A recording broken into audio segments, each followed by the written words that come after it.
DI অফিসে গেছিলেন কেন? তারা গিয়েছিলেন প্রতিবাদ জানাতে, আন্দোলন করতে।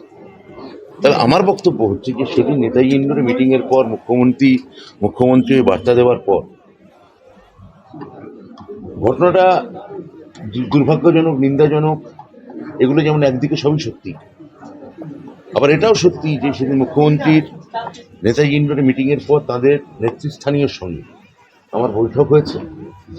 আমরা বলেছি তাদের সর্বতোভাবে, মানবিকভাবে, আইনিভাবে কিভাবে যোগ্য বঞ্চিত শিক্ষকদের চাকরি ফেরত দেওয়া যায় সে ব্যাপারে একটা সুরাহার পথ আমরা খুব দ্রুত বার করব। সেই নিয়ে ওদেরই নেতৃবর্গের সঙ্গে কথা, ওরা আমাদের সঙ্গে বসতে চেয়েছিল এই শুক্রবার বা শনিবার বা এই সপ্তাহে। সে তারিখও ঠিক হয়ে গেছে যে ওরা আসবেন। হ্যাঁ,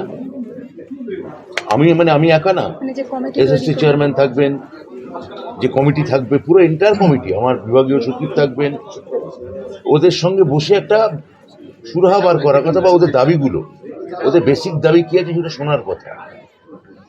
তাহলে আমার বক্তব্য হচ্ছে যে আপনি যদি যে সরকারের কাছে আপনি দাবি করছেন, সরকার আপনাদের সর্বতভাবে সাহায্য করছে, শিক্ষা দপ্তর সর্বতভাবে সাহায্য করছে, এসএসসি আপনাদের সঙ্গে যখনই দেখা করতে চেয়েছে দেখা করছেন, আমাদের সঙ্গে মিটিং চলছে, তাহলে সেখানে আপনার কথা অনুযায়ী আন্দোলন, লড়াই, প্রতিবাদ এগুলো তো কিছুদিন স্থগিত রাখা যেত।